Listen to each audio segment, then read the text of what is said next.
Hello, dear community, and very welcome to our live stream tonight. We are at Raiffeisen Bank International, RBI, and we witnessed here the demo day of the second batch of Elevator Lab, the FinTech Accelerator, and with us is the CEO of RBI, Johann Strobl. Johann, welcome. Thank you. Thank you for joining us.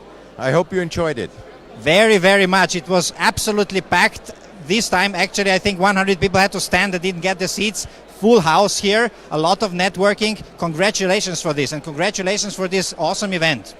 First, I would like to begin with a question. Why are you doing this? Let's start with why, before we enter into details. Why? Because your speech on the stage was very, very touching, and why are you doing this? Yeah, there are two reasons. So the one is, of course, we want to service our customer and create a good customer experience.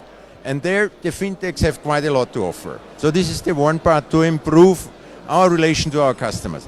But the second is that we want to also support this fintech community, and we believe that with our presence in the many countries, we can do so. Not only here in Austria and Vienna, but we also have a big support from our banks in the countries, and many of them build now their own elevator lab for their region, and they are very successful too. And I think so. We build a nice network of elevators, and this I think all of the fintechs in CE will benefit from this. Give us some figures on how startups and fintechs can profit from RBI. I think you mentioned the 300 million market. How many customers do you have? What's in it for them? That's a good point. So we are active in 13 countries, from Russia to the Czech Republic down to Serbia in the south, and this is a region of about 300 million people. The population is strong there. It's always underestimated. Now people think, and it's true, the big countries are in the western, but if you look at the full region, it's 300 million, the population, and we have 15, 16 million customers in our region. So whoever partners with us has immediately access to these 13 countries and these 15, 16 million customers. And of course, it's not only about this theoretical access, but many of our people here, they are so proud, they're so keen to work with the fintech. So I think it's also a very good, efficient, strong relationship. And what we like is we have this opportunity to show in a very short period of time tremendous results. We spoke with you 1 year ago at the demo day of the first batch. At that time, you started this initiative, let's say, out of Vienna. In the second batch, the network banks got extremely involved already. How was this cooperation with your network banks for the second batch? Yeah, we had been more than positively surprised. You know, at the first batch, we were already happy that we, by offering to the fintechs this network, this is one thing. But then get the involvement of our people was the other thing. Very successful last time. But to our surprise, they liked it so much, this great experience, this the way we work together, that they said, we want to have this on our own.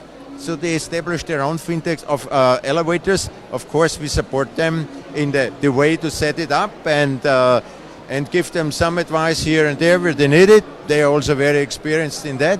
But I think for the local community, this is also good, not only to have to deal with the guys from Vienna, but to have the local ones. And I think this creates a strong community in the countries.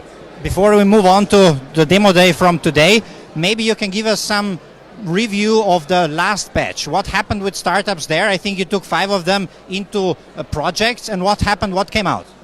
Yeah, I think this is the other surprising experience what we have. Usually people tell you, you cooperate, you do a little bit, and then you be very careful how to go on. And the great thing is, with many of them, we went beyond this event here and this proof of concept. And with one, we have now, and it's companies. So in an area which you wouldn't expect, we have a group-wide cooperation, and they support us very much. But we're also working with others. So it's I mean, the one thing is, you promise the potential of a long-term partnership, but it was great that we already in the first batch we could make this live and happen. Now let's talk about the second batch. How is your impression after the pitches, after the demo days? How do you like the product? Yeah, the products were very, very well chosen, and it was a very successful period of 16 weeks or so, so it's very short. But what we see is it addresses real pain points for our customers. So all the ideas what we have seen is very, very good for our customers. And what is good for our customers is also good for us. So I think the link to our customers will improve very much. And it addresses everything. It addresses payment, it addresses investment, it addresses information about your pension, traveling. So all the areas are addressed, which is also good. What is very interesting for me to observe, 3 years ago we spoke about fintechs against banks, fintechs disrupting, ruining the banks. Now I see the products on these stages that are very complementary, that go into cooperation when both sides profit. Do you see this as a trend? Yeah. I think you are right. There had been a time where we were thinking, what can happen? Will they eat us, these fintechs?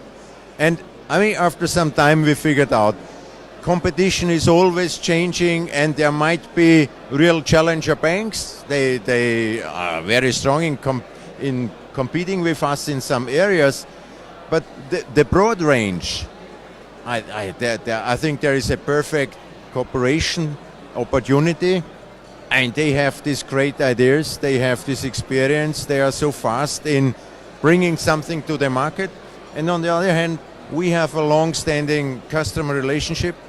The big thing what we have is the trust of a 20, 30 years customer relationship.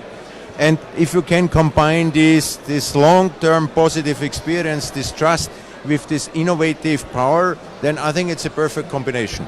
Elevator Lab, your fintech accelerator, is not the only initiative when it comes to digitalizing the bank and looking into the future. You have, I think, the entrepreneurship program and venture capital initiative. Also, everything happened in the last year. You've been very active. So can you tell us something about this too?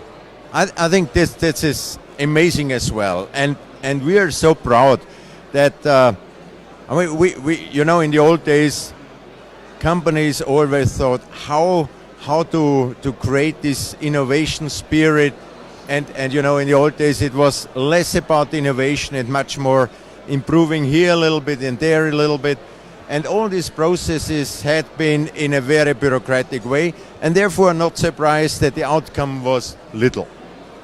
Now it's totally different. We learned so much from the elevator, and we somehow brought this idea, this concept, also internally. So we work in the same way. We have, there's a period where all the ideas can be brought up. We involve all the people, thousands of people are involved, some of them with ideas, so we had hundreds of ideas. But then also by using this social media, people can like it, comment on it, and so on. So this creates also a good impression what is good and what will work. And then we go through a selection process, what we have seen here.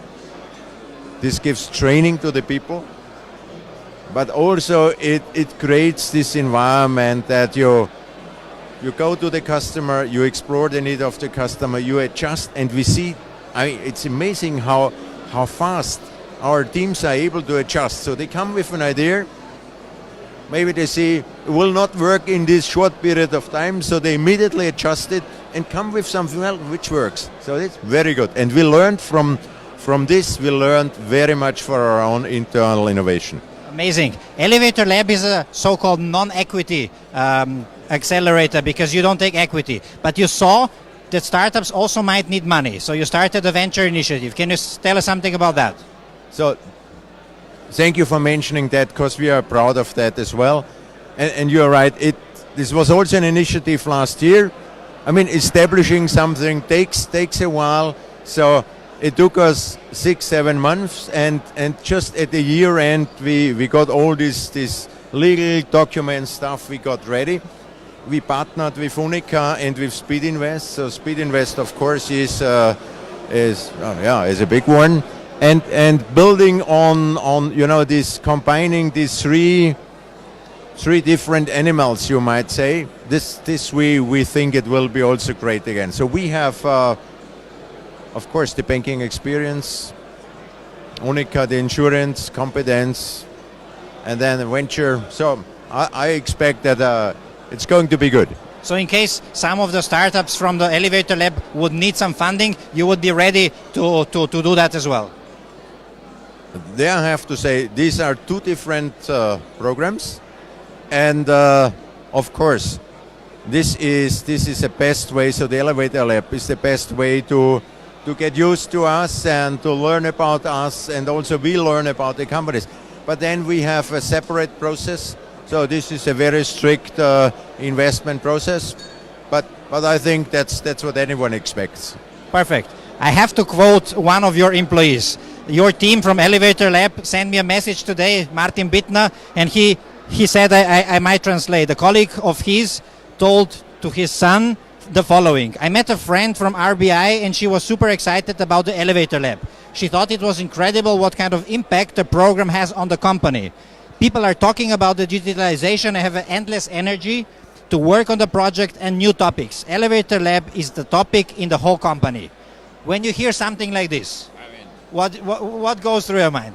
I get emotional, because this is you cannot build this if you want to achieve this and plan it or so. But I like to get this feedback, of course.